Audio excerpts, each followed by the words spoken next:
This is why it's hard to talk about Buddhist philosophy as a philosophy that operates on the kind of level of distanciation, of distancing Phails at philosophy from the world. Mm-hmm. The Western philosophy, as we're seeing here, like Buddhist philosophy doesn't exist as a philosophy that holds that high level of abstraction as the mode of accessing truth. How do you access truth in Buddhist philosophy? You meditate. You meditate. But isn't that stepping back? But it's not stepping back through the application of reason. Yeah. It's stepping back through right. doing nothing. Right. And it's not about getting away from the world, but having naked awareness of the world. Right? Like your liberation comes, as I understand it, and this is probably informed with the... You're kind of getting away from the world. Well, I was going to say, this is, when I say this, I have to give the caveat that my practical engagement with Buddhism and Buddhist meditation is deeply colored by primarily Tibetan Buddhism. So, okay. So there's a level at which that kind of liberation through naked awareness of the world seems to be what they're talking about. That it's not an abstraction away from the world. It's seeing the world as it is. And that you can get to a state, one, that you can get to a state that's like that, and two, it's really hard to get there. That's interesting. Like that notion that... You meditate. Right? You sit down, you close your eyes or soften your gaze, and you do nothing. What you do is you observe mental activity, you note it, and you let it pass by. And so you come to the realization that you're separate from the mental activity. I mean, but that's... How does that get us there? I mean, right. I don't understand. I mean, there's... I meditate. You meditate? Yeah, but I mean, have I had an experience of Bodhi? No. What is Bodhi? Like that enlightenment experience? Yeah. No. Because that's, the Buddhist philosophy doesn't say you're going to get that experience of enlightenment when you sit down to meditate. It says you're going to get that experience of enlightenment when you sit down to meditate and meditate again and keep working on it and talk to the, it's important to also remember Buddhism requires a Sangha. Isn't that influence? Isn't this just a cult? Well, I mean, cults, I don't want to use cult in a provocative way, but they're influencing you to have this experience that eventually you have. It relies on this basic, what I think is a faith conceit, that some people at some point have done this and achieved the awareness we're looking for, even though I haven't. Now, maybe in meditational states, I get intimations of that, right? Man, that's, But that's... Right, like that's a very sure, someone out there has done it and they've gotten there, and and I can even think of people that I'd say maybe they did, maybe Thich Nhat Hanh got there, but I think it's just because I like his writing. Right, I like the way that he's processed the world and gives it back to me. Mm-hmm. Does that mean he's enlightened and sees the world as this? Not necessarily, right? Or, I mean, I could see being influenced to the extent that it changes your personality and the way you move through the world. Enlightenment. That's always the top end of these darn pyramids. Is it a pyramid scheme? It's like the ultimate spiritual pyramid scheme. Like, oh, we know of some people that we really respect that have done it. That so much that we're like, yeah, we'll do that. We'll buy your books. Yeah. We'll watch your videos. We'll, Yeah. Gosh. But if there's no self, like, why would anybody do anything?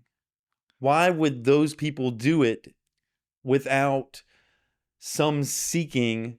Oh, because they're bodhisattvas. Bodhisattvas, they give them these outs that allow them to do ego-driven, from my perspective, ego-driven things, where when you think that if they came to that realization, they'd be like, I'm just chilling.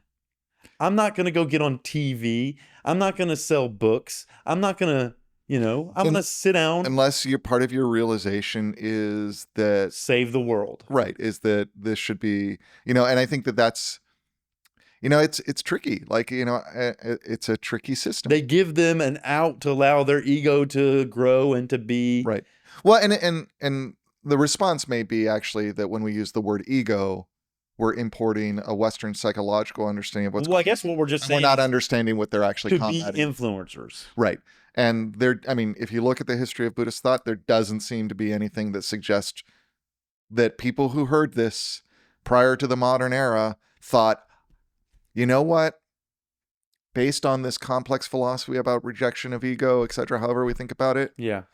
I should do nothing. No, what actually seemed to have resulted is a notion that I should engage rigorously in a set of practices. But part of that, and I'm going back to like when I was a kid and going to a concert or going to the airport, a part of it was doing what I think every religion is designed to do, and that's to grow, to get followers. Well, and whether it's In the same way an right. animal wants to procreate and to take Right. market share, Well, and take environment. I think that's a better way to think of it. It's like, it's not necessarily that it's designed to do that. It's that religions that have that characteristic, which not all religions have that characteristic. Really? Yeah. I mean, like we distinguish between missionary and non-missionary religions because Buddhism, Christianity, Islam are missionary religions. They're religions that, as part of the fabric of how they come to be as ideologies, have a notion that Conversion. we have something that should be exported to others. Yeah. I mean, in contrast, Judaism doesn't have that. It doesn't? No, I mean, there are moments of missionary orientation within Judaism, but as a whole, Judaism has a notion that, like, hey, we're a particular people who have a particular relationship with God.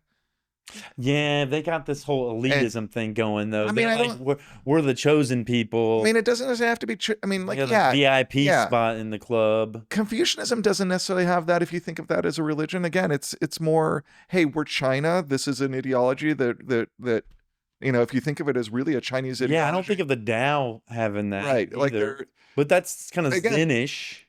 They have their missionary moments, just as missionary religions have particular moments where they don't have like, you can find forms of Christianity that don't have a strong missionary orientation. You can find forms of Buddhism that don't have a strong missionary orientation. But yeah, I mean, I think part of though, when you look at Buddhism, is it does have that, and part of why it seems to have become such a world phenomena is because structurally it had this export to other markets, export to other cultures. Like, this is good stuff to take to the world. Yeah, and the compassion, the empathy, the, love all people part of Buddhism, that's not unique to Buddhism.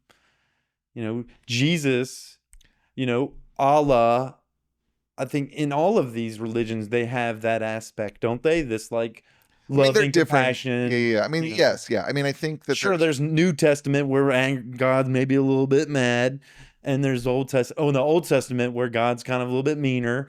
He's like old dad, and then there's woke dad in the New Testament. But yeah, it's a very like evangelical Christian way of looking at it. But yeah, I just made that all up. Yeah, I'm not a scholar, y'all. No.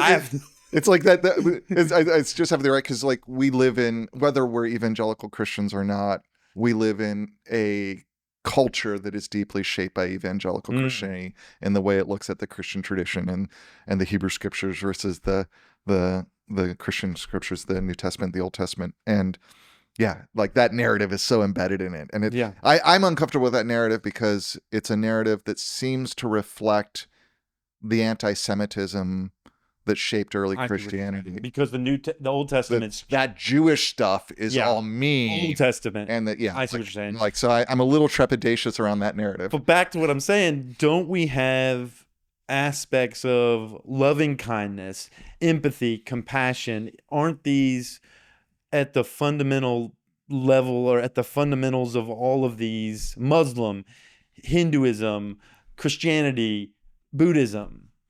Yeah. I mean, I think I mean, yes, Is it a desire for novelty in the West that we just want some people that wear different clothes to tell us what's going on? maybe. Well, I mean, and I think so part of it is yes, and the way that those traditions approach compassion, approach loving kindness, approach these concepts that are about, and again it comes back to this, like, if we lived in a world of determinism, we wouldn't need love.